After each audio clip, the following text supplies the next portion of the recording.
नमस्कार बच्चों, स्वागत है आप सभी का इस एमसीक्यू सीरीज में। आज हम चालू करेंगे ज्योग्राफी का जो मल्टीपल चॉइस क्वेश्चन हम लेके चल रहे थे पीएससी प्रीलिम्स के हिसाब से, है ना।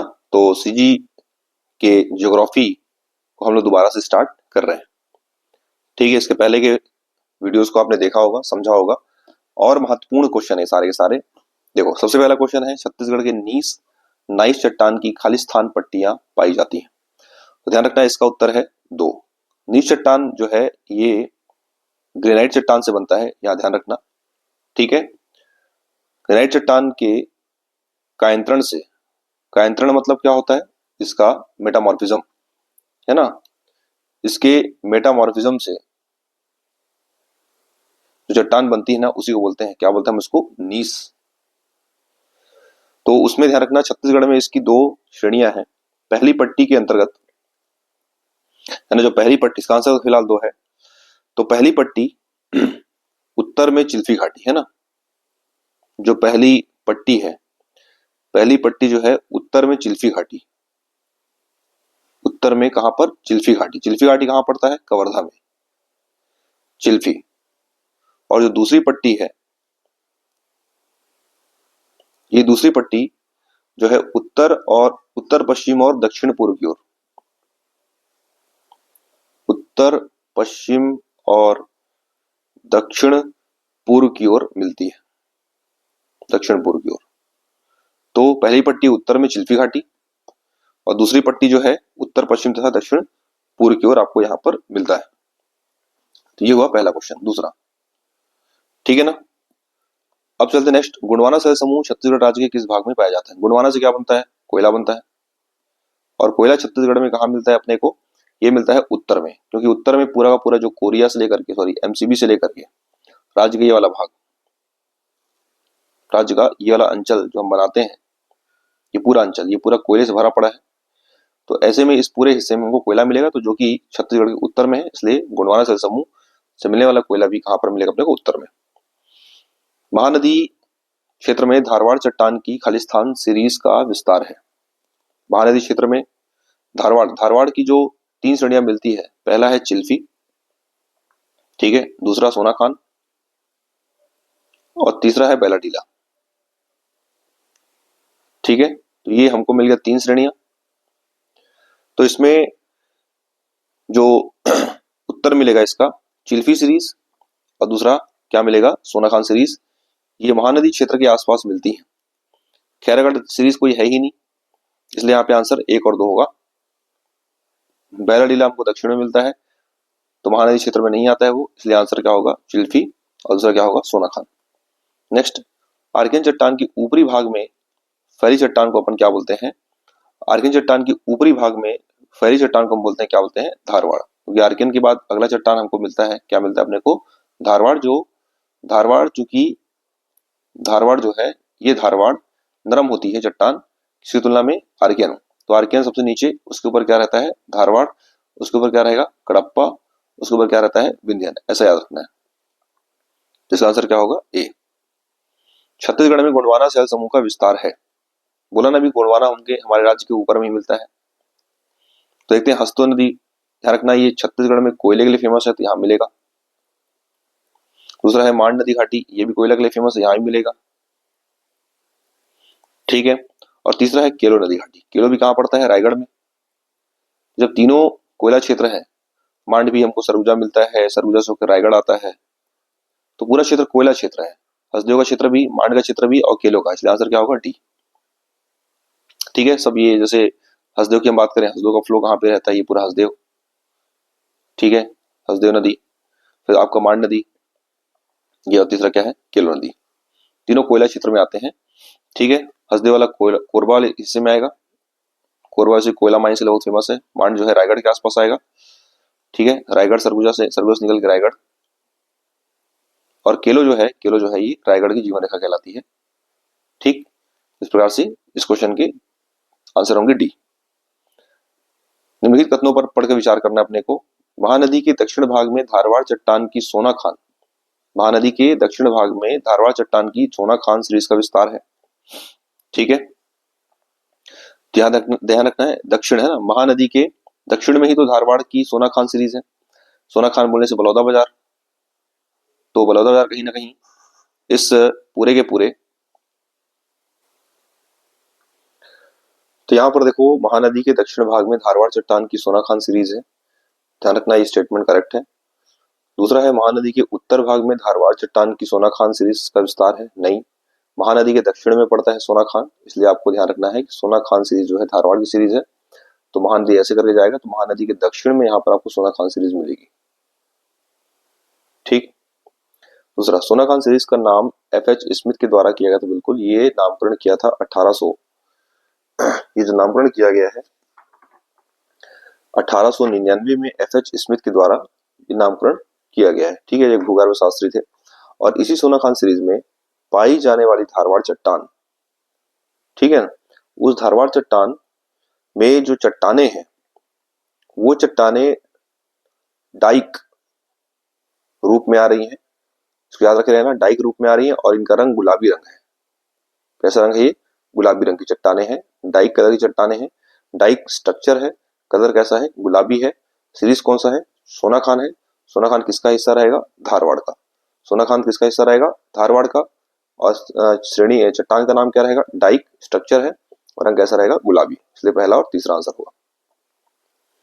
बलुआ पत्थर का रंग कैसा होता है? ठीक है, ध्यान रखना है, बलुआ पत्थर के रंग की बात करते हैं। तो यहाँ पर बलुआ पत्थर का रंग होता है बैगनी। बलुआ पत्थर रंग कैसा होता है? बेसिकली ये बहुत सिंपल कलर के होते हैं, बट इसमें हमको ध्यान रखना है अकॉर्डिंग टू एग्जाम, जो सीजी जियोग्राफी के पर्सपेक्टिव में यहाँ याद रखिएगा कि इसका रंग होता है गुलाबी होता है। कैसा होता है? गुलाबी। ठीक है, नेक्स्ट क्वेश्चन चलते हैं। तो यहाँ देखते हैं, इस बार पंडरा पाट अवस्थित है। देखो पंडरा पाट किसका हिस्सा है? तो जसपुर पाट प्रदेश का हिस्सा है। ठीक है ना, जसपुर पाट प्रदेश का हिस्सा है पंडरा पाट। और इस जसपुर पाट प्रदेश के अंतर्गत जो हमको दिख रहा है, जसपुर तहसील के उत्तर पूर्वी भाग में है। जसपुर तहसील के उत्तर पूर्वी भाग में हमको मिलता है। जैसे आप पढ़ते हैं जसपुर पाट प्रदेश, ये हमको मिल गया जसपुर पाट प्रदेश। तो उसी जसपुर पाट प्रदेश के, जसपुर पाट है, जसपुर के ये उत्तर पूर्वी भाग में आपको मिलता है पंडरा पाट। कौन से भाग में? उत्तर पूर्वी भाग में। यहाँ पर पंडरा पाट पड़ता है, याद रखना है। पंडरा पाट, पंडरा पाट है, 1123 मीटर हाइट है इसकी पंडरा पाट की, है ना। इसे पंडरा पाट को कहते हैं छत्तीसगढ़ का बगीचा कहते हैं। क्या बोलेंगे? छत्तीसगढ़ का बगीचा बोलते हैं पंडरा पाट का। और ये जसपुर के उत्तर पूर्वी भाग में मिलता है।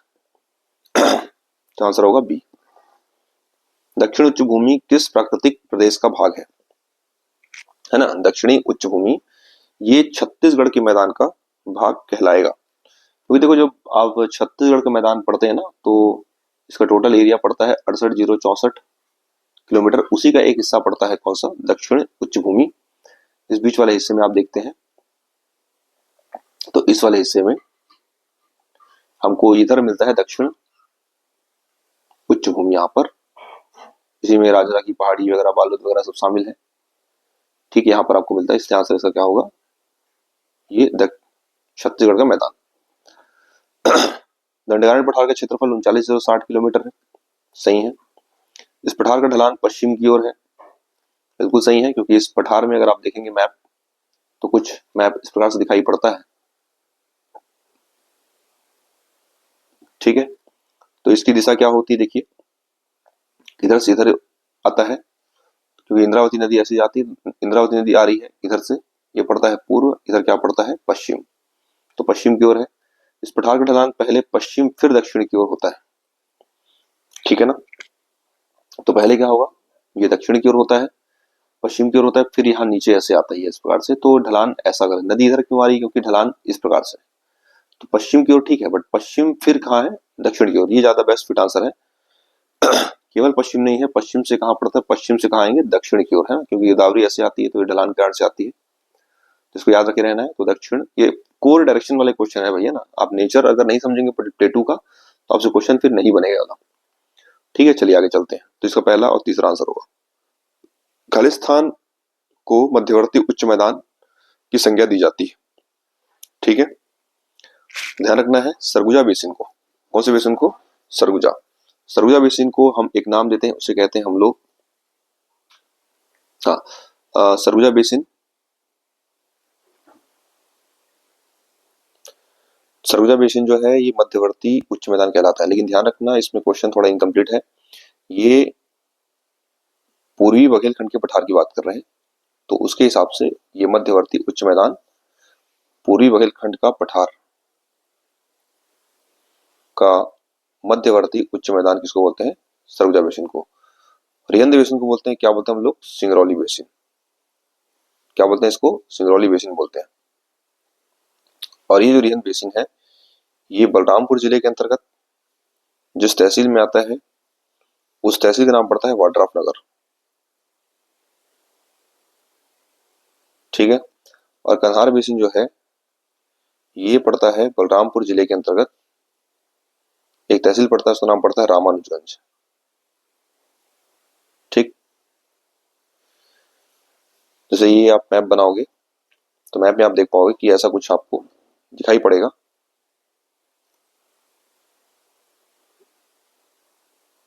तो यहाँ पर मैप देख सकते हो आप किस प्रकार से बनेगा।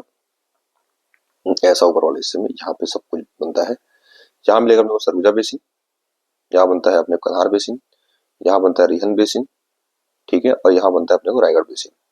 ठीक है। ये रायगढ़ बेसिन का हिस्सा है, कन्हार बेसिन का हिस्सा है, ये किसका है? रिहंद बेसिन का हिस्सा आपको यहाँ पर मिलेगा। तो इसका आंसर इसमें उच्च भूमि वाला भाग होता है कौन सा? सरगुजा बेसिन का हिस्सा होता है।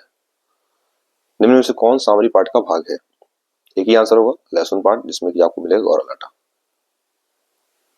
ठीक है। जब आप मैप बनाते हैं जसपुर पाठ प्रदेश के अंतर्गत तो यहाँ जसपुर पाठ पड़ता है, यहाँ जमीर पाठ पड़ता है, सामरी पाठ पड़ता है, जारंग पाठ पड़ता है और मैन पाठ पड़ता है। ठीक है। ये मैन पाठ है, यहाँ पर जारंग पाठ पड़ता है, यहाँ पर पड़ता है कौन सा? शामरी पाठ पड़ता है, यहाँ क्या पड़ेगा? जमीर पाठ पड़ेगा, यहाँ पंडरा पाठ पड़ता है और जसपुर पाठ पड़ता है। ठीक है। ये नाम जो मैं बोला हूँ याद रखे रहना भाई। 10-45 मीटर हाइट है किसका? जारंग पाठ का। 11-52 मीटर किसका है? मैन पाठ का। 11-23 मीटर किसका है? पंडरा पाठ का। ठीक है। और इसी सामरी पाठ में लहसुन पाठ है। लहसुन पाठ जिसकी हाइट है इसमें 1225 मीटर के साथ गौरा लाटा आपको मिलेगी। मैं लिखा हूँ यहाँ पर 1225 मीटर। नेक्स्ट, आज इसका आंसर क्या होगा? ये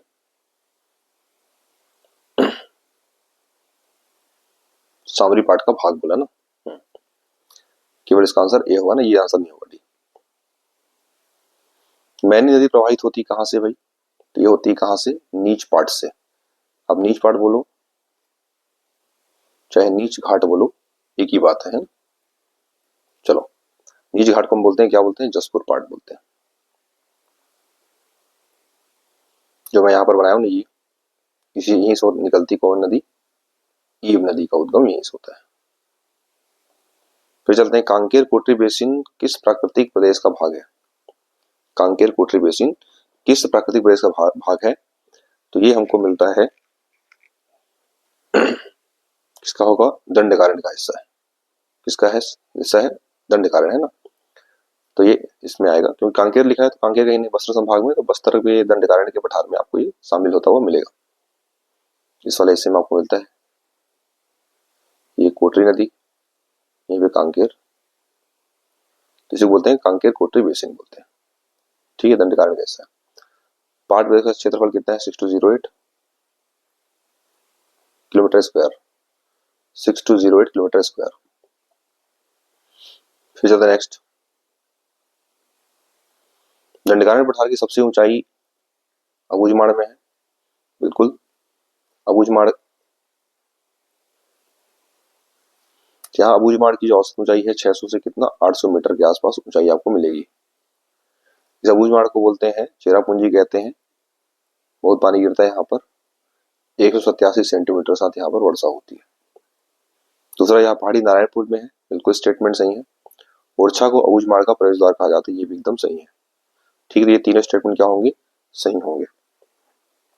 अब चलते हैं नेक्स्ट।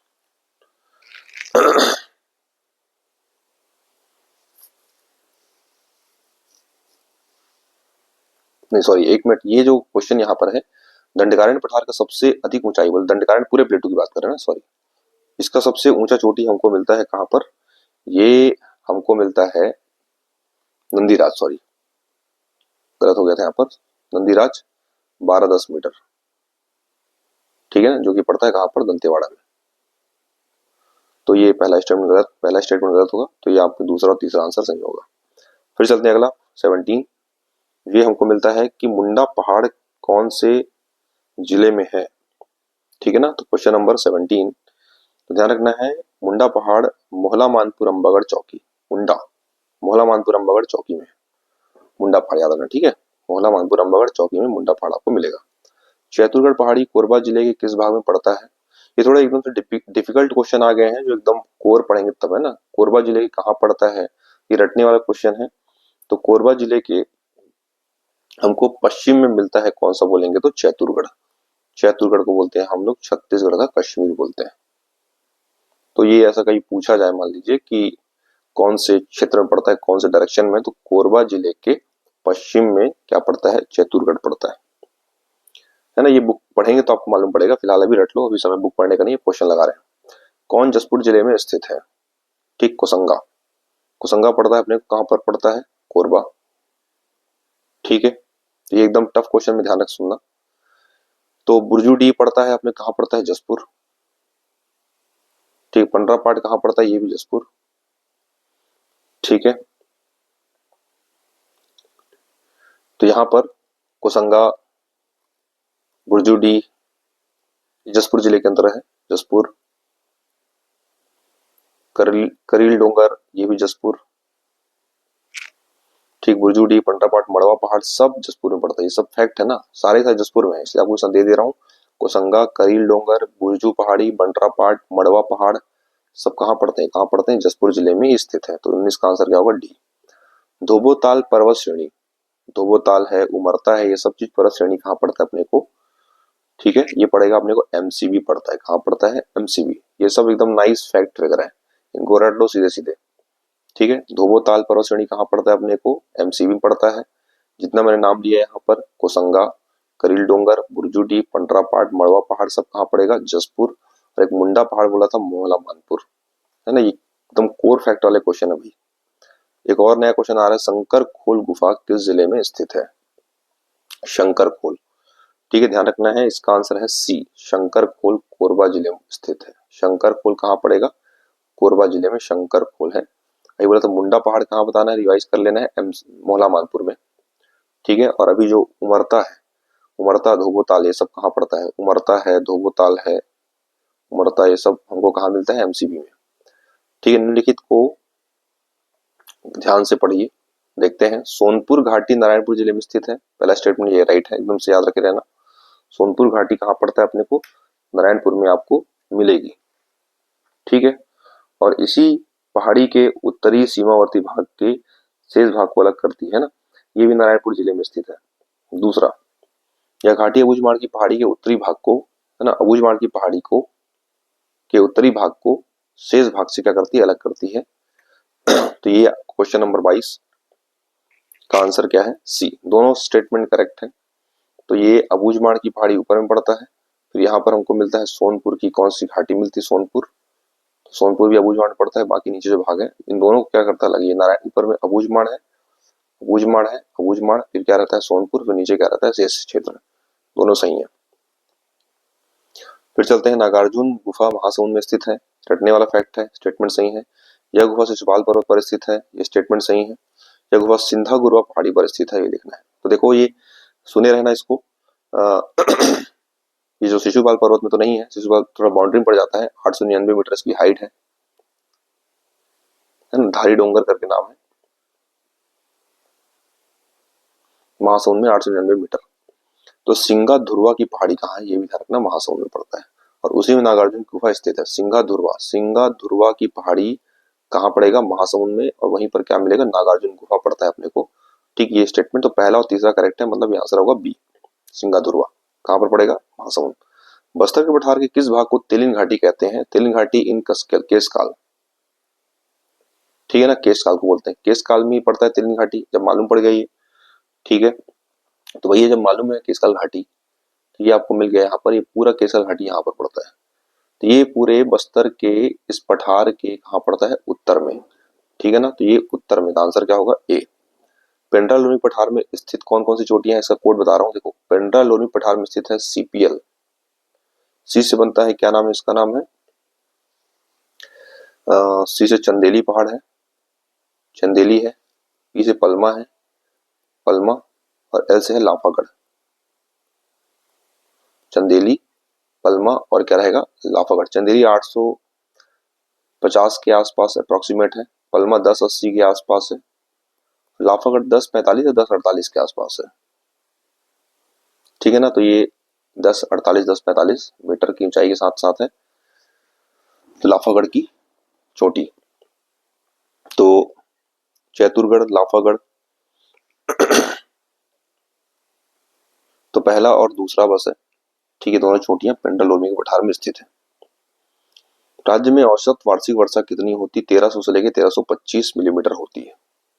ठीक है ना, और इकोनॉमिक सर्वे के हिसाब से 1200 से लेकर 1225 मीटर, ये इकोनॉमिक सर्वे मिलीमीटर के आसपास, ये इकोनॉमिक सर्वे का डेटा है। ठीक, 1200 से कितना, 1225 के आसपास। बाकी परंपरागत आंसर 1300 से 1325। फिर देखो, दंडकारण्य के पठार में ग्रीष्म और शीत ऋतु का तापांतर कम होता है। मानसून संबंधित प्रश्न है यहाँ पर। ठीक है, तो दंडकारण्य में गर्मी के समय पर और ठंडी के समय पर तापांतर क्या रहेगा, कम रहता है। जंगल में आपको ऐसा मिलेगा, ना गर्मी में ज्यादा तापमान मिलता है। तापांतर मतलब क्या होता है, किसी दिन का टेम्परेचर और उसी दिन का लो टेम्परेचर। ठीक है, तो मैक्सिमम और मिनिमम टेम्परेचर डिफरेंस रहता है, उसको बोलते हैं हम लोग तापांतर बोलते हैं। तो गर्मी ठंडी में सब कुछ यहाँ का क्लाइमेट इतना सुंदर है कि ये टेम्परेचर डिफरेंस कहीं कहीं ज्यादा बन नहीं पाता, ना तो ज्यादा गर्म क्षेत्र होता है ना ज्यादा ठंडा रहता है। जब न ज्यादा गर्मी ना ज्यादा ठंडी है, तो फिर ऐसे में क्या होगा कि फिर ये कहीं ना कहीं तापांतर इसमें कम होता है। ठीक है, तो स्टेटमेंट सही है। छत्तीसगढ़ के उत्तर पूर्वी भाग में अक्षांश रेखा एवं ऊंचाई के कारण औसत रूप से तापमान कम रहता है। छत्तीसगढ़ के उत्तर पूर्वी भाग में अक्षांश रेखा एवं ऊंचाई के कारण औसत रूप से तापमान कम रहता है। ठीक है, ये स्टेटमेंट भी राइट है। उत्तर पूर्वी भाग में जसपुर की बात कर रहा है, अक्षांशीय स्थिति 0 डिग्री से काफी ऊपर जा रही है, तो फिर ऐसे में वहां पे थोड़ा टेम्परेचर से 0 डिग्री से दूर है, तो वहां टेम्परेचर कम ही रहेगा। ठीक, और हाइट भी होने के कारण से टेम्परेचर कम रहता है। छत्तीसगढ़ सबसे स्थान गर्म चांपा है, राइट है। छत्तीसगढ़ में ग्रीष्म काल में चलने वाली हवा क्या बोलते हैं, लू कहते हैं। चारों आंसर क्या है, सही है। इनमें से कौन सम्मिलित नहीं है, देखते हैं यहाँ पर। तो यहाँ देखिएगा, सबसे पहले भाटा। भाटा मतलब मुर्मी, मुर्मी मतलब लेटराइट, और लेटराइट में कीचड़ तो बनेगा नहीं, लेटराइट में कीचड़ तो नहीं बनने वाला, तो जैव युक्त गाद वाली मिट्टी, तो इसका आंसर होगा ही नहीं, ये सम्मिलित नहीं है। इसका 28 का आंसर क्या होगा, ए। ठीक, अब चलते हैं नेक्स्ट क्वेश्चन यहाँ पर। छत्तीसगढ़ में भू-अवस्थित जिलों में सबसे बड़ा जिला कौन सा है, तो पहले ये जान लो भू-अवस्थित जिलों की संख्या कितनी है, 11, और 11 में सबसे बड़ा जिला कौन सा मिलता है अपने को, उसका आंसर है बी।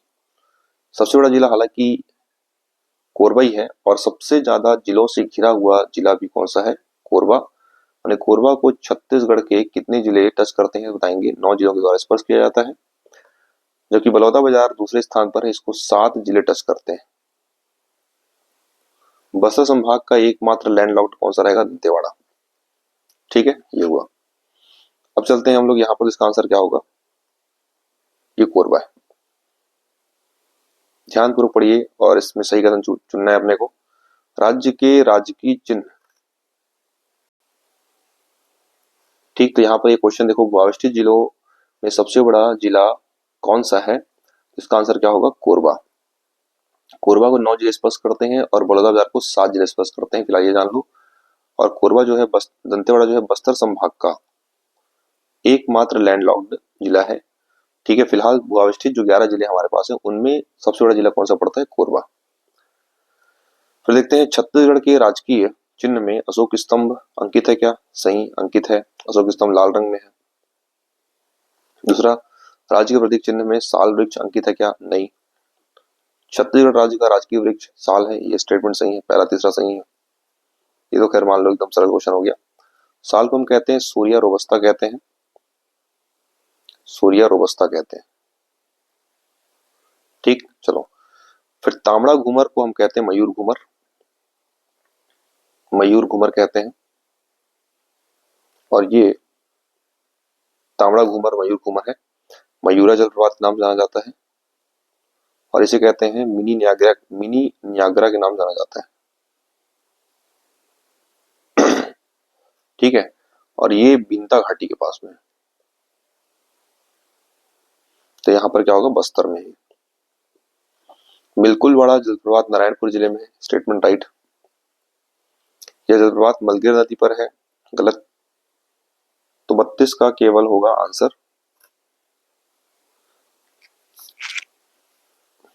है ना, एक पहला आंसर है। बिल्कुल बड़ा वाटरफॉल कहाँ पर होता है अपने को, ये केवल पड़ेगा नारायणपुर, स्टेटमेंट 1 सही है। जबकि मैंने पहला सत्य है और दूसरा क्या है, असत्य है। हमको चुनना भी, इसमें क्या चुनना है, इसमें असत्य चुनने बोला है, इसलिए आंसर क्या होगा, बी होगा। फिर चलते हैं, केरकेट्टा जलाशय कांकेर में है। केरकेट्टा जलाशय कहाँ पर पड़ता है, कांकेर में स्थित है। सही बात है, ये सत्य है। और ये मथोली नदी पर स्थित है। ठीक है, तो यहाँ पर दोनों स्टेटमेंट क्या है, मथोली नदी पे स्थित है केरकेट्टा बांध। कहाँ पर पड़ता है, कांकेर। कहाँ से केरकेट्टा और कहाँ कांकेर, नदी का नाम क्या है, मथोली। कभी एक पूछे मथोली नदी कहाँ बहती, कांकेर बताना। मिट्टी से भरा तटबंध बांध कौन सा है, मिट्टी से भरा तटबंध बांध कौन सा है, तो इसका आंसर है मुडुमसिल्ली बांध, है ना। मिट्टी से भरा तटबंध बांध मुडुमसिल्ली 1923 में बना है। नदी का नाम क्या है, सिलियारी। और जिला पड़ता है अपने को, कौन सा पड़ता है, धमतरी। सिलियारी नदी पर बना हुआ है, जिले का नाम क्या पड़ता है, धमतरी। इसे हम कहते हैं छोटे लाल श्रीवास्तव के नाम से भी फेमस है ये बांध, और ये एल्फिंस्टन सेकंड के समय पर बना था। ठीक है, मैडम चिल्ली के नाम से पड़ता, मुडुम चिल्ली करके। फिर देखते हैं यहाँ पर, सरगुजा जिले के उत्तर में चिरवेन व हराई की पहाड़ी है। ठीक, तो स्टेटमेंट राइट है। सरगुजा बेसिन की सुन ले रहे हैं ना, डायग्राम को बना लो भाई। मान लो सरगुजा बेसिन है, इसके उत्तर में क्या रहता है, चिरवेन, और दूसरा क्या रहेगा, हराई की पहाड़ी फैली है। दूसरा, सरगुजा बेसिन के दक्षिण पश्चिम भाग में टोंगलेवा, डूला तथा परता, ये भी स्टेटमेंट राइट है ना। इसी सरगुजा बेसिन के इधर कहा, दक्षिण और कहा बोलेंगे पश्चिम में, क्या नाम है, टोंगलेवा, फिर क्या नाम है, डूला, और एक का नाम क्या है, परता। तो इसके उत्तर में चिरवेन और हराई की पहाड़ी, और इसके दक्षिण पश्चिम में टोंगलेवा, डूला और परता की पहाड़ी आपको मिलेगी। तो दोनों स्टेटमेंट क्या है, करेक्ट है। बिंता घाटी बस्तर में है, बिल्कुल। इसे कहते हैं हम लोग, बस्तर का कश्मीर कहते हैं। बस्तर का अपन क्या बोलेंगे, कश्मीर। तो पहला स्टेटमेंट सही है, इसमें असत्य छांटना है भाई। तो पहला तो सत्य हो गया, पहला क्या है, सत्य है। इसी दंडकारण्य की सबसे सुंदर घाटी कहा जाता है, ये स्टेटमेंट भी सही है। नेक्स्ट, यह चित्रकूट जलप्रपात के पास स्थित है, इसे बस्तर का कश्मीर कहते हैं। ठीक है, चित्रकूट से दूर है काफी ये बिंदा घाटी। हाँ, इसमें ध्यान रखना है कि बिंदा घाटी हमको जो मिलता है उसे कहते हैं मयूरा वाटरफॉल, तांबड़ा घूमर वाटरफॉल। अभी बताया था मैं आपको, तांबड़ा घूमर, इसे मयूरा वाटरफॉल भी कहते हैं। उस पर, इसी घाटी पर स्थित है, ये चित्रकूट से काफी दूर है, तो ये असत्य कथन है। तो आंसर क्या होगा इसका, सी। ठीक, नेक्स्ट चलते हैं हम लोग यहाँ पर क्वेश्चन। तेलिन घाटी कांकेर के खालिस्तान भाग में इस अवस्थित है ना। तेलिन घाटी मतलब कि ये आप मान लीजिए केशकाल, फिर से आया केशकाल। तो केशकाल जो है कांगेर के पूर्व में है, तो 37 का ए। ठीक है ना, कांकेर के, सॉरी, डायरेक्शन अगर देखेंगे तो मैप में क्या रहता है कि कांकेर थोड़ा ऊपर है,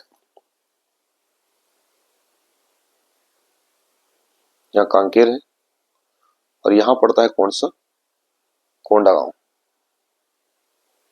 तो कांकेर के, तेलिन घाटी कांकेर के कहाँ पड़ता है, दक्षिण भाग में पड़ता है। कांकेर कहाँ पड़ेगा, दक्षिण भाग में। ये मैप से क्लियर होगा, मैप अगर आप देखेंगे तो आपको क्लियर होगा कि कांकेर के दक्षिण में पड़ता है क्या, कोंडागांव, वही पड़ता है क्या, पड़ता है केशकाल का तेलिन घाटी। ठीक, 37। फिर चलते हैं लंकापल्ली, जिसे हम सात कुंडी कहते हैं, कहाँ पड़ता है, बीजापुर में। लंकापल्ली वाटरफॉल को सिचुएशन कहाँ पर है, बीजापुर में इसे 7 कुंडों वाला वाटरफॉल कहा जाता है। स्टेटमेंट करेक्ट है, मतलब पहला दूसरा दोनों क्या होंगे, सही होंगे। फिर देखते हैं मलगेर नदी बैलाडीला की पहाड़ी से निकलती है। स्टेटमेंट राइट है। यह दक्षिण पूर्व दिशा में बहती है। दक्षिण पूर्व मतलब कि इस पूरे अंचल के इधर ये दक्षिण है और ये क्या है, पूर्व है। तो यहां से निकलती है मलगेर, ऐसे आती है। मलगेर शबरी की सहायक नदी है। किसकी है, शबरी की। ठीक है, तो मलगेर नदी बैलाडीला से निकलती है, राइट है एकदम से। ये दक्षिण पूर्वी दिशा में बहती है, दक्षिण और पूर्व में बहती है ऐसे करके। इस नदी में हुरमा जलपात नहीं है भाई, इसमें मलगेर इंदुल है, मलगेर इंदुल वाटरफॉल है। तो असत्य छांटना है, पहला तो सत्य है। ठीक है, ये शबरी की सहायक है, ये भी सत्य ही मैंने बताया।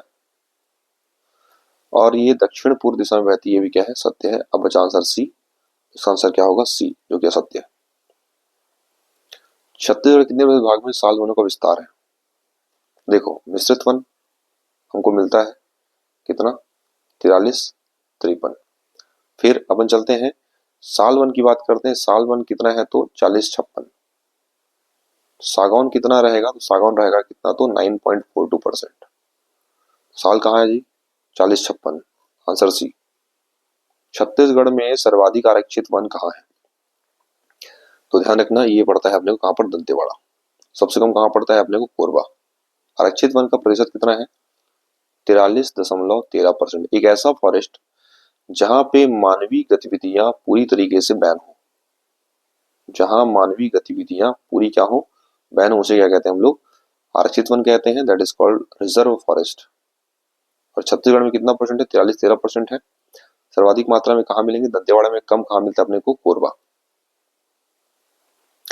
फिर चलते हैं, छत्तीसगढ़ का सबसे छोटा अभ्यारण्य कौन सा है, बागलकोट, राइट, 105 किलोमीटर स्क्वायर। यह अभ्यारण्य जसपुर में है, राइट। इसका क्षेत्रफल 105 है, राइट। तीनों स्टेटमेंट क्या है, करेक्ट है, सरल क्वेश्चन है। छत्तीसगढ़ में एशिया का पहला बायोस्फीयर रिजर्व कांगेर घाटी राष्ट्रीय उद्यान है ना। देखो यहाँ पर स्टेटमेंट राइट है। 2005 में अचानक मार अमरकंटक को बायोस्फीयर रिजर्व का दर्जा दिया गया। हाँ, ध्यान रखना, अमरकंटक अचानक मार को 14वें नंबर का। तो 1 और 4 कितना होता है यहाँ पर, 5। तो 1 और 4 मतलब 14वें नंबर का 2005 में बना अचानक मार अमरकंटक बायोस्फीयर रिजर्व। तीसरा, यह छत्तीसगढ़ का पहला और देश का 14वां जैवमंडल आरक्षित क्षेत्र है। ठीक, तो तीनों का तीनों स्टेटमेंट राइट है। ठीक, नेक्स्ट क्वेश्चन चलते हैं हम लोग। निम्न में कौन सा सीएमडीसी द्वारा संचालित परियोजना है। कोयला परियोजना संचालित है, लौह परियोजना भी संचालित है, टिन भी संचालित है, करंडम भी संचालित है। ठीक, फिर हमको मिलता है डोलोमाइट भी संचालित है, इसी में डोलोमाइट करके है, और एक डायमंड प्रोजेक्ट भी शामिल है। फिलहाल याद रखना, सीएमडीसी के द्वारा छत्तीसगढ़ मिनरल डेवलपमेंट कॉर्पोरेशन 2001 में बना है। तो ये इसके अंतर्गत टोटल 7 प्रोजेक्ट है। कितने हैं, 7। ठीक, सीएमडीसी 7 प्रोजेक्ट चला रही है।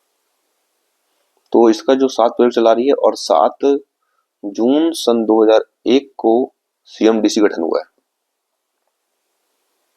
कब हुआ है, 7 जून सन 2001 को। कोयला परियोजना लिखा हूं, लोहा परियोजना है, टीन परियोजना है, कोरंडम परियोजना है, डोलोमाइट परियोजना है, डायमंड परियोजना है। ठीक है, और एक तो कौन सा बोलेंगे, तो बॉक्साइट परियोजना भी आपको दिखेगी यहाँ पर। तो टोटल कितने डोला, 7। ये 3 इधर के 4, टोटल कितने हैं, 7। तो ये सभी के सभी क्या है, करेक्ट है। फिर चलते हैं हम लोग, क्षेत्रफल की दृष्टि से छत्तीसगढ़ सबसे छोटा जिला कौन सा रहेगा, दुर्ग है। और सबसे बड़ा में ध्यान रखना है कौन सा रहेगा, बीजापुर। ठीक है, 33 जिलों के आधार पर सबसे छोटा जिला कौन सा रहेगा, सॉरी दुर्ग नहीं, शक्ति है, सॉरी शक्ति। ठीक, और सबसे बड़ा कौन सा रहेगा, बीजापुर। फिर चलते हैं, बॉक्साइट खनिज एल्यूमिनियम का एस्क है।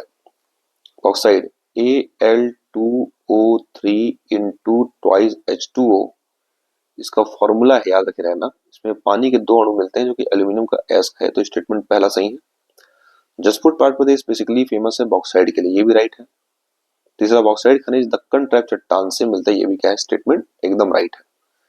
दक्कन मतलब ये तस्तरी नुमा संरचना है, प्लेट नुमा संरचना है, तस्तरी या प्लेट नुमा संरचना है,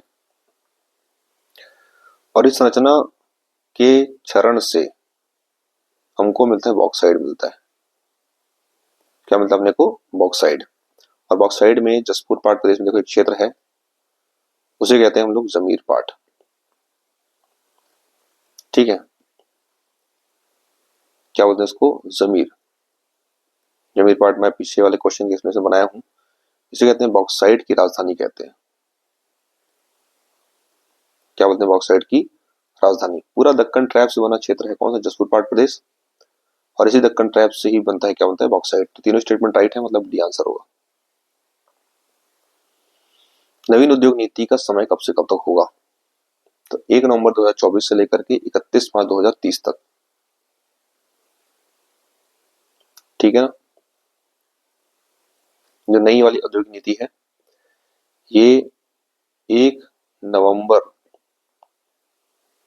2024 से लेकर के 31 मार्च 2030 तक है, संचालित है, ठीक है ना। ये नया क्वेश्चन है, इसके हिसाब से ऑप्शन ये अपडेट क्वेश्चन करना पड़ेगा। 1 नवंबर 2024 से कब तक बोलेंगे, 1 मार्च 2030 तक। और ये अब तक की छत्तीसगढ़ की 6वीं औद्योगिक नीति है। कौन सा नंबर की है, 6वीं। और इसका जो ध्येय वाक्य है, याद रखे रहना है अपने को, ध्येय वाक्य क्या है, अमृतकाल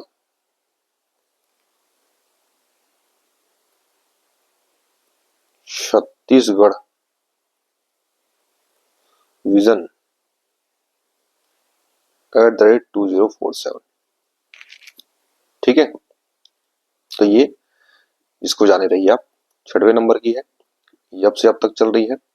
इसमें देखना है नवंबर से खत्म चालू हो रहा है, बट खत्म कब हो रहा है, मार्च में हो रहा है। अमृतकाल छत्तीसगढ़ विजन 2047 इसका ध्येय वाक्य है, ठीक। लगे हाथ यहाँ पर। नेक्स्ट क्वेश्चन देखते हैं।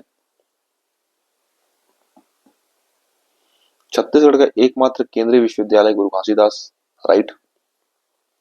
इसकी स्थापना हुई थी 1983 में।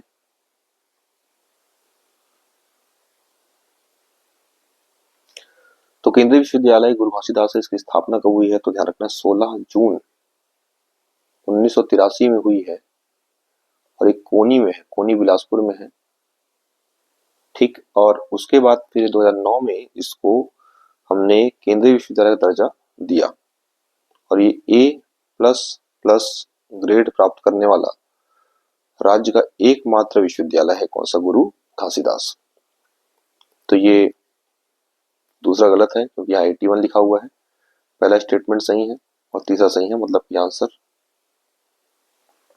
असत्य छांटना है ना, तो दूसरा वाला असत्य है भाई, तो असत्य मतलब बी, केवल 2। श्यामा प्रसाद मुखर्जी ताप विद्युत गृह की स्थापना 2007 में हुई है। दूसरा, इसमें 500 मेगावाट की इकाई कार्यरत है, ठीक। एक नहीं, यहाँ पर 2 इकाई है।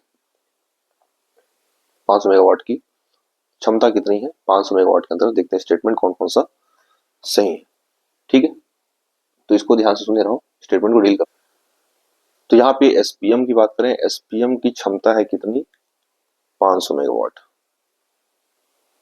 तो स्टेटमेंट ये दूसरा, तो 500 मेगावाट तो ठीक है, बट यहाँ पर 500 मेगावाट में 2 यूनिट है, 2 × 250 मतलब कितना है, 500। एक नहीं, यहाँ पर 2 इकाई है, ये दूसरा गलत हो गया। इसकी विद्युत उत्पादन क्षमता कितनी, 500, ये एकदम राइट है। और स्थापना कब हुआ है, 2007। देखो एसपीएम को हम लोग क्या कहते हैं, ये स्वतंत्र भारत के पहले उद्योग मंत्री कहलाते हैं, स्वतंत्र भारत के प्रथम उद्योग मंत्री।